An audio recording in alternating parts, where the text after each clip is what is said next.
because the League of Nations did not help him in any way. So he pulled out of it.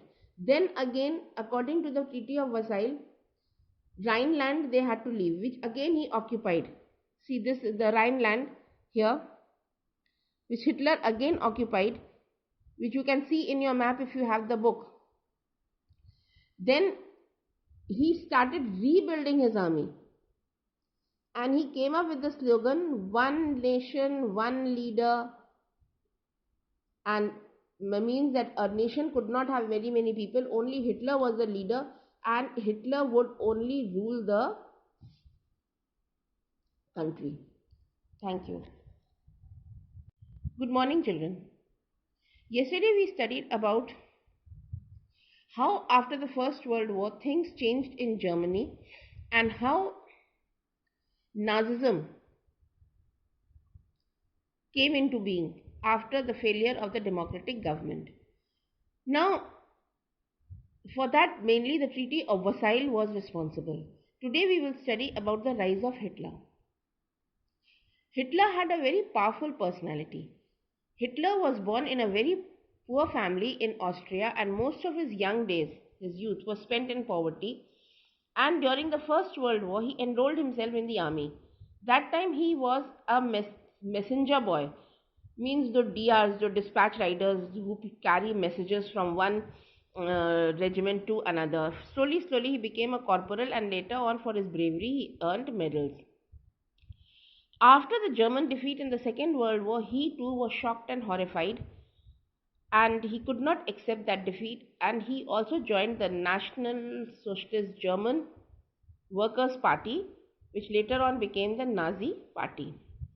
कल हम लोगों ने पढ़ा था कि किस तरह फर्स्ट वर्ल्ड वॉर के बाद जर्मनी की दशा और दिशा दोनों बदली. जर्मनी में किस तरह से एम्परर ने अपनी गद्दी छोड़ी, डेमोक्रेट्स का गवर्नमेंट आया, and how the treaty of Versailles affected them. Treaty of Versailles ने उनकी पूरी ज़िंदगी बदल दी, उनकी इकोनॉमी बदल दी, उन बेरोज़गारी आ गई उनके देश में. हिटलर का जन्म ऑस्ट्रिया में हुआ था 1889 में, और बहुत गरीबी में उसका बचपन बीता था. बाद में उसने अपने आप को आर्मी में उसने ज्वाइन किया और मैसेंजर की तरह काम करता था, मतलब एक रेजिमेंट से दूसरे रेजिमेंट खबर पहुंचाना. लेकिन अपनी ब्रेवरी की वजह से वो कॉर्पोरल बना, and finally after the war he joined rather, उसने पार्टी ज्वाइन की, national socialist German Democratic Party. Now, when Hitler joined this party in 1923, he planned to control Bavaria, which was a small state, but he could not do so.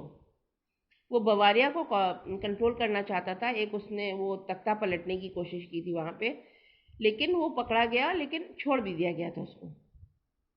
Now, after that, during the Great Depression period, when there was an economic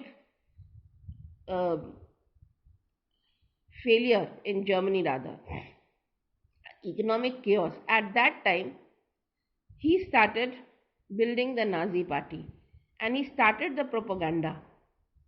Propaganda means spreading a message that he would do right. And you see, Hitler was a firm, very good orator. Hitler could speak very well, and he promised the Germans that he would give them back their lost glory. He promised the Germans that economy would be on the right path. He promised the Germans that everybody would get a job. So with these things influenced the German people. And most of all, he had scant respect for the Treaty of Versailles. Now, उस समय धीरे धीरे जब Hitler powerful होने लगा, then उसने Germans को promise किया कि अगर वो सत्ता में आता है और अगर वो उसके हाथ में सब बागडोर होती है, तो वो सारी चीज़ें ठीक कर देगा. वो जर्मनी को वापस पटरी में ले आएगा, लोगों की जो खोई हुई इज्जत थी वसाइल में जो उन्होंने खो दी थी उसको वो वापस ले आएगा, और सब कुछ अच्छा ही हो जाएगा. और सबसे बड़ी बात है, he did not have any respect for the treaty of Versailles. Treaty of Versailles को वो मानता ही नहीं था. इनफैक्ट लिटरली कहते हैं उसने उस पेपर को डस्टबिन में ही फेंक दिया था. क्योंकि उसमें सारी चीज़ें तो जर्मन्स के खिलाफ थी। ट्रीटी ऑफ वर्साइल में एक भी चीज़ जर्मन्स के फेवर में नहीं थी। So finally, when there was such a lot of chaos in Germany, when America also refused to help because they themselves were in trouble after the war, their economy was in shambles. So on 30th January 1933, democracy literally came to an end when the when the president invited Hitler to be the chancellor of Germany or to be the head of Germany. And now Hitler or his Nazi party literally had control of everything. अब Hitler को तो treaty of Versailles के लिए कोई मानता ही नहीं था। उसने कहा ये कागज़ का टुकड़ा है जिसको मैं डस्टबिन में फेंकता हूँ। उसको क्योंकि सारी बातें उसमें जर्मनी के खिलाफ थी, इसीलिए उस 1933 में 30 जनवरी को प्रेसिडेंट हिंडनबर्ग ने उसको चांसलर की पोस्ट दी, मतलब प्राइम मिनिस्टर की पोस्ट दी, वहाँ के प्राइम मिनिस्टर के बराबर। And from now on he was managing the affairs. Now, what was the first thing that he sat on the chancellor's chair on 30th January, and on 28th February, he suspended all fundamental rights that were given to the people: freedom of speech, press, assembly, everything that was given by the constitution was suspended. Secondly, what he did, that the people who opposed him were sent to the concentration camps which were set. Then he passed the Enabling Act on the 3rd of March. According to the Enabling Act, all other parties were banned. There was only one party, which was the Nazi party, and all other parties were banned or could not show any political movement. So सबसे पहले Hitler को 1933 में 30 जनवरी को जो president थे, उन्होंने उसको prime minister की गद्दी सौंपी, चांसलरशिप की, और वहीं से हिटलर की नई जिंदगी शुरू हुई.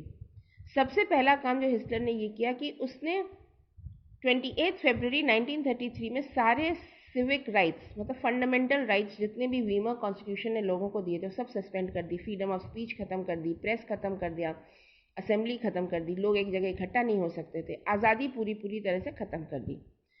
और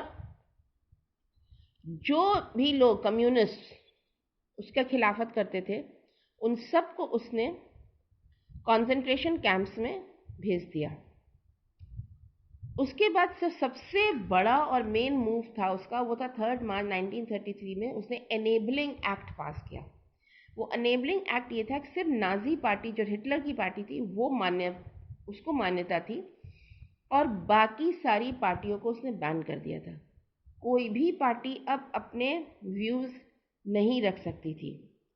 सो इस तरह से हिटलर ने पूरी जर्मनी को कंट्रोल किया. उसने सीक्रेट पुलिस बनाई, सिक्योरिटी सर्विस को उसको लगाया, जो कि आके खबर देते थे कि लोग क्या कर रहे हैं और क्या नहीं कर रहे हैं. Now you see then came